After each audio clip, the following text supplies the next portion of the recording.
Okey, Assalamualaikum warahmatullahi wabarakatuh dan selamat sejahtera kepada semua pelajar yang akan mengikuti kelas sejarah pada hari ini bersama saya Cikgu Nur Rashikin. Okey, pada hari ini kita akan terus pergi kepada bab 3 yang seterusnya, iaitu mengenai kesinambungan sumbangan zaman prasejarah kepada kemajuan kehidupan manusia. Okey, di sini kamu boleh rujuk di muka surat 60. Di muka surat 60 buku teks. Okey. Dan kita akan lihat sebenarnya sumbangan-sumbangan manusia pada zaman dulu. Okey, apakah yang telah mereka buat dan kemudian apakah yang masih kita kekalkan dan kita gunakan sehingga hari ini, dan kita menggunakan mereka punya idea dalam mencipta teknologi baru. Okey. Di sini saya telah sediakan beberapa nota ringkas, sedikit nota ringkas lah untuk kamu semua. Okey. Pertama kita akan lihat dari segi aktiviti pertanian, apakah sumbangan mereka dari segi aktiviti pertanian. Okay. Kalau kita lihat di sini ada perbandingan di antara zaman prasejarah dengan zaman moden, di mana pada zaman prasejarah itu pada zaman dulu, iaitu pada zaman Paleolitik, zaman Mesolitik, Neolitik dan juga zaman logam. Keempat-empat zaman ini kebanyakannya aktiviti pertanian mereka bersifat sara diri. Bermaksud mereka hanya menjalankan aktiviti pertanian itu hanyalah untuk menyara diri sendiri dan juga keluarga mereka.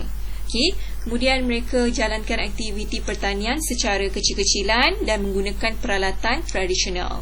Peralatan tradisional tu contohnya macam cangkul, sabit, kayu, batu dan sebagainya lah. Dan manakala zaman moden pula, aktiviti pertanian menjadi aktiviti komersial. Okey, aktiviti komersial. Apa maksud aktiviti komersial? Aktiviti komersial adalah aktiviti secara besar-besaran, apabila hasil pertanian mula dijual. Maksudnya bila hasil pertanian pada zaman moden dihasilkan secara besar-besaran, dan bila dijual dan mendapat keuntungan, dia menjadi aktiviti pertanian yang bersifat komersial lah. Dan kemudian dia menggunakan peralatan moden. Contohnya kalau kita lihat kat sini, ini adalah sumbangan manusia pada zaman prasejarah. Mereka hanya menggunakan peralatan ataupun alat-alat yang kita panggil alat tradisional lah, peralatan tradisional. Contohnya macam ni, kita ada cangkul. Dan kemudian pada zaman moden ini kita masih lagi menjalankan aktiviti yang sama, tetapi bezanya kita menggunakan peralatan yang moden seperti jentera dan sebagainya lah. Ini adalah contoh aktiviti pertanian zaman moden. Dan seterusnya kita pergi kepada sumbangan yang kedua adalah dari segi memburu binatang. Di mana pada zaman dulu lagi sebenarnya sudah ada idea untuk memburu binatang. Untuk apa? Mereka mendapatkan makanan. Jadi pada zaman dulu, pada zaman prasejarah, mereka memburu binatang menggunakan senjata yang tertentulah, seperti yang diperbuat daripada batu, tulang, kayu, gangsa dan besi. Dan contoh senjata itu adalah tombak, panah dan sumpit lah. Mereka memburu binatang hanya untuk apa? Untuk mendapatkan makanan, untuk mereka makan dan sebagainya. Tetapi pada zaman sekarang, iaitu zaman moden, aktiviti memburu masih lagi dilakukan, masih lagi dibuat lah. Tetapi untuk apa?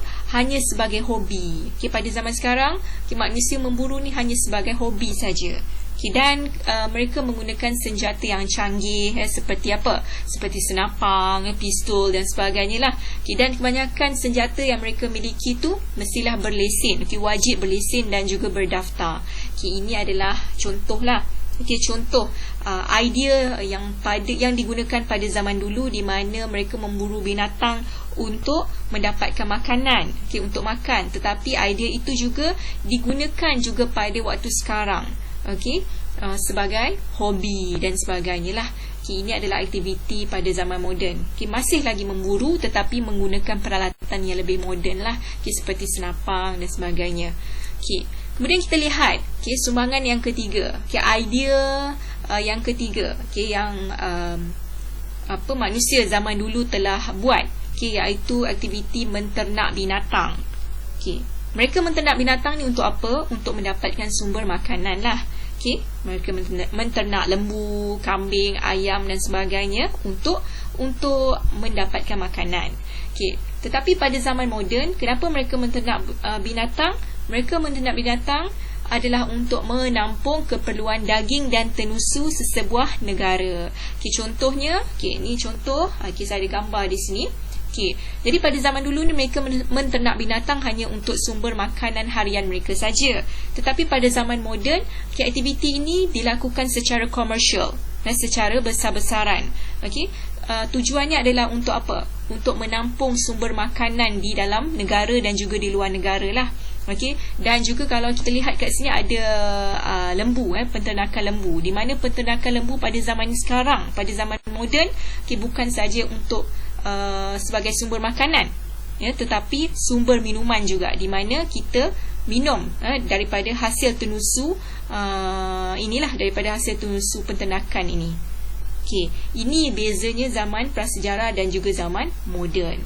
Kemudian yang seterusnya kita lihat lagi dari segi peralatan. Sumbangan dari segi peralatan. Idea daripada segi peralatan pada zaman prasejarah, mereka menggunakan batu, kayu dan tulang haiwan.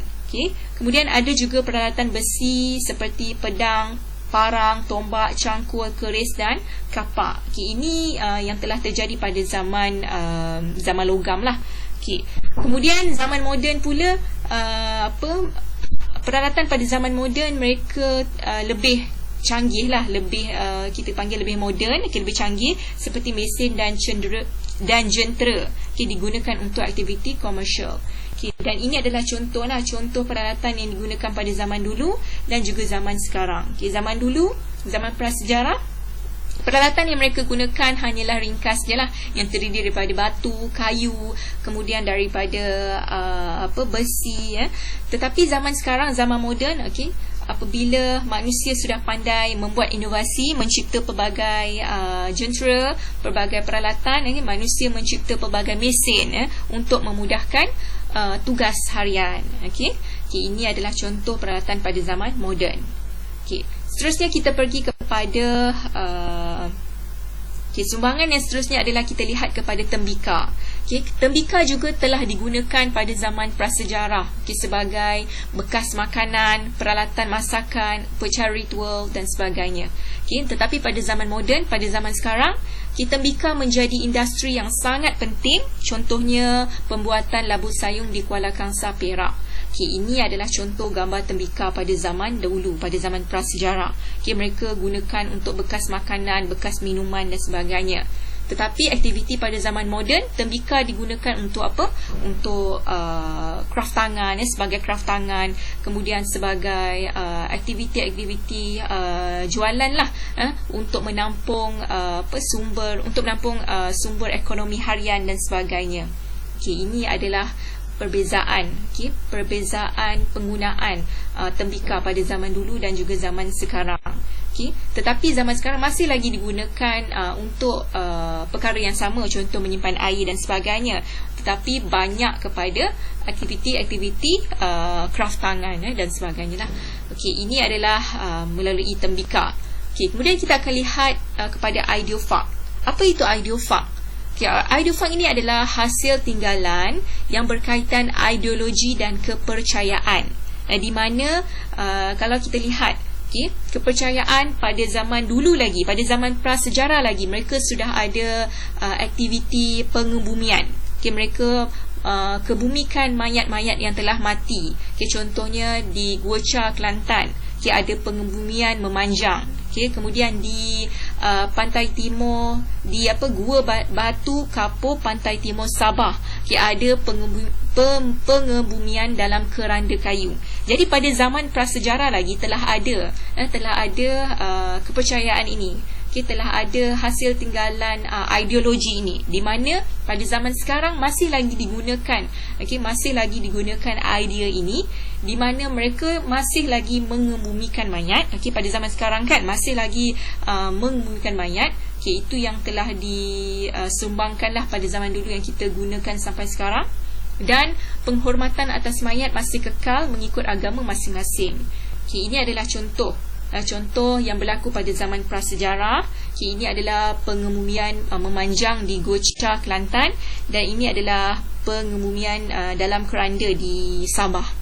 Dan zaman moden juga masih lagi kekal. Ini adalah sumbangan daripada zaman dulu, yang idea-idea yang disumbangkan pada zaman dulu lagi yang kita telah gunakan pada zaman sekarang, masih kekal lagi pada zaman sekarang.